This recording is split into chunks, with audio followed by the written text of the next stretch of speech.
This screencast will cover mixed design ANOVA, which is also referred to as repeated measures with a between-subject factor in some textbooks. In this screencast, you will learn how to carry out and interpret a mixed design ANOVA test. You will also learn how to report the results of a mixed design ANOVA test. The dataset we will use for this example lists the body fat percentage scores of 4 independent groups of overweight individuals who participated in an experiment aimed to reduce their body fat percentage. The 4 groups are control, no intervention, diet only, exercise only, and diet and exercise. The participants' body fat percentage was taken on 3 different occasions: at baseline, at the end of the intervention, 6 months, and at 12 months, the follow-up period. This is an example of a mixed design ANOVA with one between-subject factor, group, with 4 levels, and one within-subject factor, time, with 3 levels. The aim of the study was to evaluate whether the participants in the different groups reduced their body fat percentage over time, and whether such a reduction was more salient in some groups than others, i.e., whether there was an interaction between group and time. As you can see in the SPSS data file here, our variables are listed. The first variable, group, refers to the between subjects factor, which group the participants were in. The before, after, and follow-up refers to the different time points that testing occurred. These different time points refer to our within subject factors. For example, participant 1 was in group 1 and had measurements taken at all 3 time points. The assumptions of a mixed design ANOVA are similar to those of a repeated measures ANOVA and a one-way ANOVA. Please refer to those screencasts.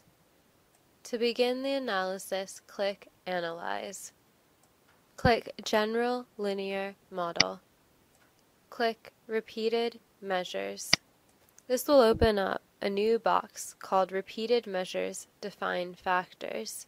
In this box, underneath where it says Within Subject Factor Name, please put time. This represents the different time points. Then where it says Number of Levels, put 3 to represent each of your 3 time points, before, after, and follow-up. Then click Add, and then click Define.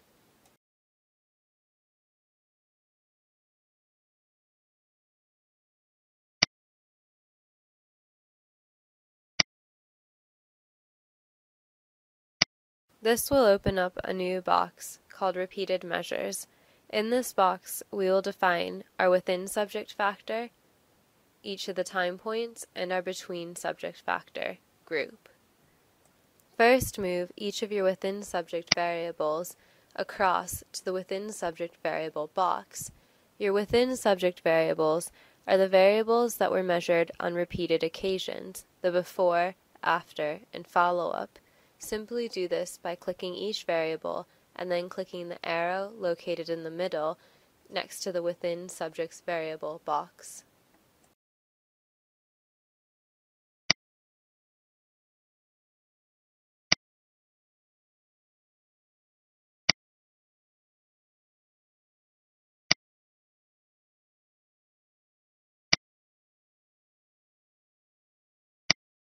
Now move your between subjects factor, group, to the between subjects factor box. Do this by clicking on group and then clicking on the arrow located between the box it's currently in and the between subject factors box. Now click Plots. This will now open up a window called Repeated Measures Profile Plots. Since we are interested in the interaction between time and group, it is important that we request a plot of the interaction to aid our interpretation of it. Move time into the horizontal axis box and group into the separate lines box. Usually, You display separate lines for the independent variable with the fewest levels. In this instance, that would be the within subject variable. However, in this case, it makes more sense to request separate lines for group in order to examine how the mean scores of each group change over time.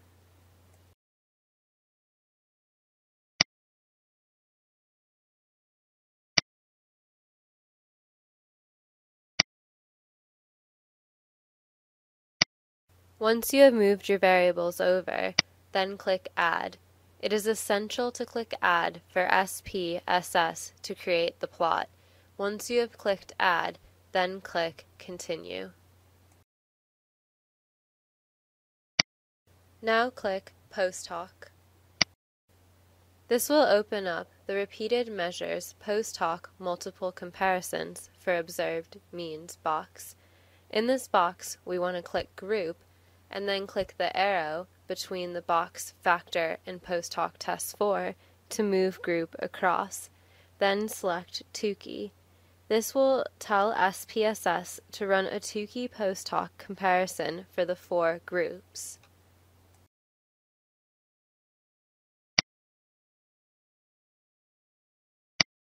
Then click Continue. Now click Options. This will now open up a box called Options. In the Estimated Marginal Means box, select Time and Time by Group interaction and move them into the Display Means For box. Tick on Compare Main Effects and select for Confidence Interval Adjustment the Bonferroni method. Finally, under Display, make sure the following boxes are ticked: Descriptives, Estimates of Effect Size, Observed Power, and Homogeneity Tests. Click Continue, and then OK.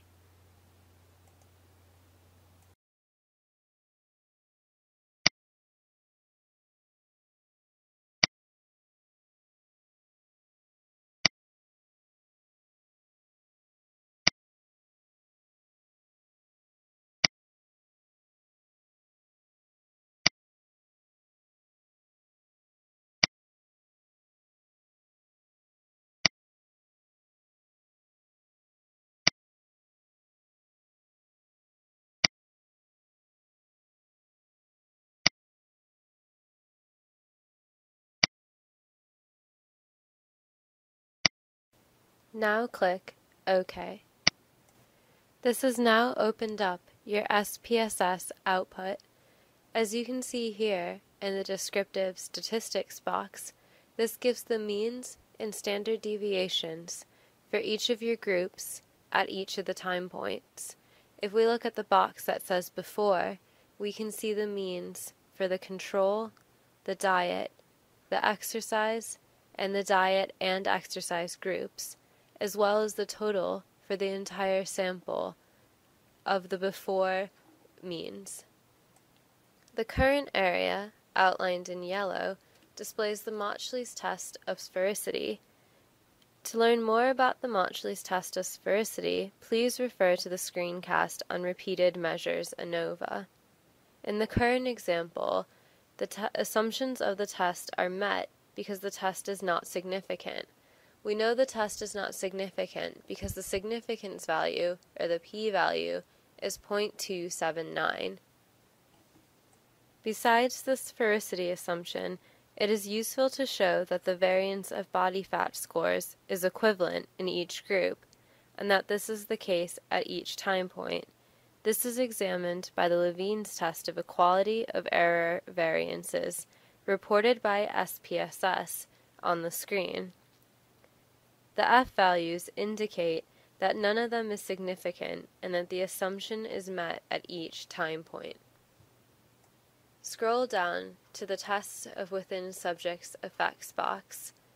In this box, we will read from the line sphericity assumed because Mauchly's test suggested that the assumption is met in the data.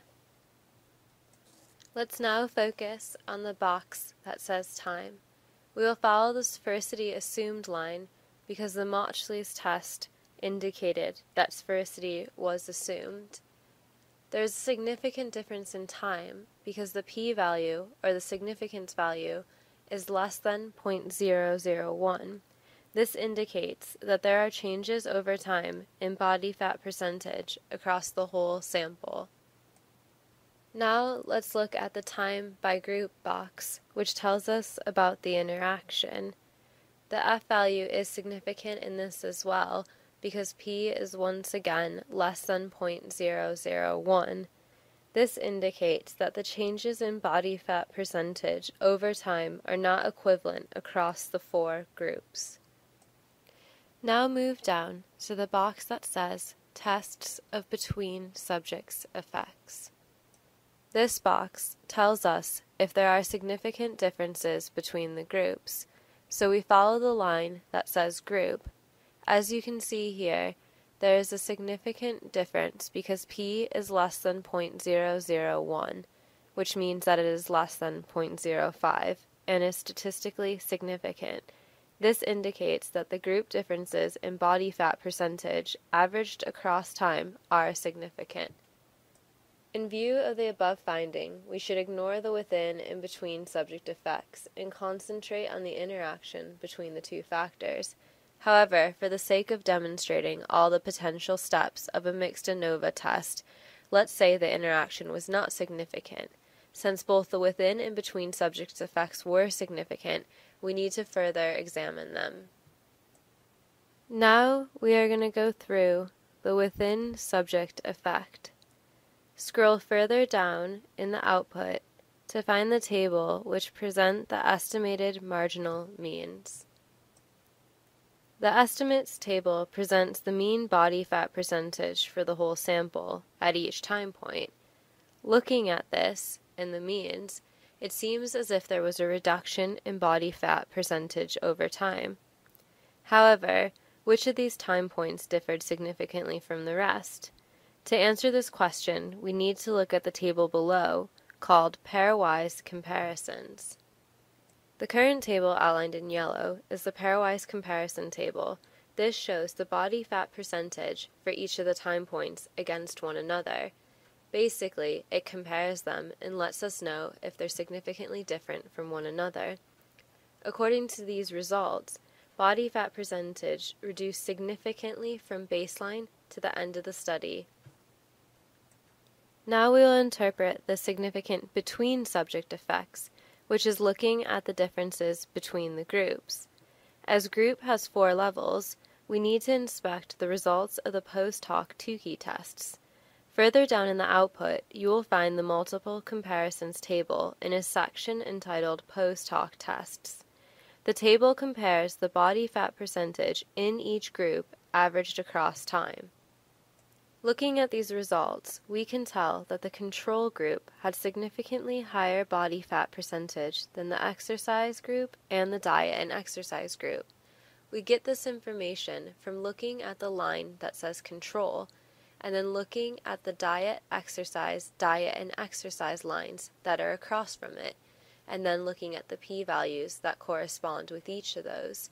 So in the control box, the exercise group is significantly different because the p-value is 0.016, which is less than 0.05. The same thing is true for the diet and exercise group, which is p less than 0.001, because again it is less than 0.05. If we look at the box for the diet and exercise group, we can see that in addition to being significantly different from the control group, the diet and exercise group is also different from the diet group, because p is 0.004, which is less than 0.05. Looking at all the other mean comparisons, we can tell that they were not significantly different. Since the interaction between time and group was significant, therefore, we need to interpret it and ignore the significant between and within subject effects. Move right to the end of the output, where you can see a plot of the interaction. We can interpret the plot, but we cannot use the word significant because we have yet to carry out follow-up tests for this interaction. By examining the plot, we can see that the mean scores of all 4 groups are very similar at baseline. the mean scores for the control group are quite similar across all time points. In contrast, the mean scores of the other three groups decrease over time, more so for those in the exercise group and the diet and exercise group. Unfortunately, SPSS does not carry out pairwise comparisons to follow up the significant interaction.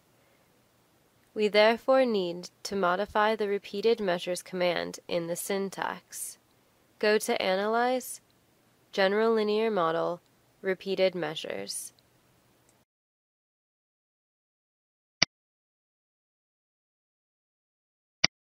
Our within subject factor of time is already defined from our previous analyses, so simply click the word Define.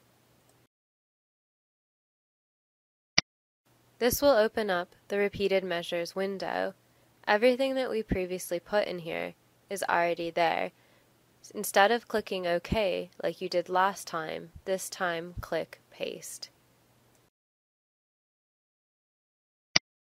This will open up a new window in the syntax, which will include the command for repeated measures. You should edit the command. Move the cursor to the last bracket where it says \em means equals tables bracket group asterisk time bracket. You will then type a command after the bracket. I have outlined in yellow the command you are to type. The command, currently highlighted in yellow, will compare separately for each time point the four group means. After you type in the command outlined in yellow, hit Enter and enter in the command that is now highlighted in yellow. After you type in the command outlined in yellow, hit Enter and enter in the command that is now highlighted in yellow. The command you have just entered, the full line highlighted in yellow, will compare separately for each group the means across the 4 time points. Highlight the entire syntax and then hit the green Play button to run the syntax. A lot of interesting questions could be asked from the information we just asked SPSS to give us. Suppose we are interested in just 2 follow-up questions. A. Are the group differences in body fat percentage at baseline significant? And B. Looking at the exercise and diet group only, are the changes across time in body fat percentage significant? To answer question A, we need to go to the pairwise comparisons that compare each of the time points between the groups. We should put our focus on time point 1, which is the box at the top of the screen, and then look at the significance values for those in the box. As we can see here, P is not less than 0.05 in any of the differences between the groups, so there are no significant differences between groups at time point 1. To answer the second question, B, looking at the exercise and diet group only, are the changes across time in body fat percentage significant? We need to scroll down to the pairwise comparison table that lists each of the groups and then compares the different time points within that group. So let's shift our focus to the bottom of the table where it says diet and exercise. Looking at the diet and exercise section of the table, we can see that there are significant differences between each of the time points in the diet and exercise group. This is because the p-value is less than 0.05. When reporting in a text the results of a mixed design ANOVA test with one between subject factor and one within subject factor, you should present separately for each factor and their interaction, the f-value, its degrees of freedom, and the probability value. The first number in your degrees of freedom comes from the line across the box in which your variable is. For example, for time, it would be 2 because that is the sphericity assumed number of degrees of freedom. The second number comes from the error within the whole box. In this instance, it would be 56. Be aware that if the sphericity assumption has been violated, you should report the epsilon adjusted. For for example, greenhouse geyser, degrees of freedom, and the corresponding probability value. If the interaction is significant, do not interpret any further the main effects. Simply describe what the interaction plot demonstrates. If you have specific follow-up questions, report the answer to these questions. These answers can be obtained by carrying out the follow-up pairwise comparisons. If the interaction is not significant, focus your interpretation on the significant within and/or between subject effects. For each significant effect, explain which mean differ significantly from the rest. For example, the diet and exercise group has significantly lower body fat percentage than the diet-only and control group. The results can also be presented in a figure or table format. A figure is easier for the reader to understand, especially when the interaction is significant. You can also present a table with the mean scores for each condition. Here, we simply report the results by reporting the main effect for time, the within subject factor, and the between subject factor, the effective group. Then we also report the interaction. Because the interaction was significant, we do not interpret further the main effects for time or group, but rather discuss the interaction. That is the end of the screencast on mixed design ANOVAs. In this screencast, we learned how to carry out and interpret a mixed design ANOVA test and how to report the results of a mixed design ANOVA test.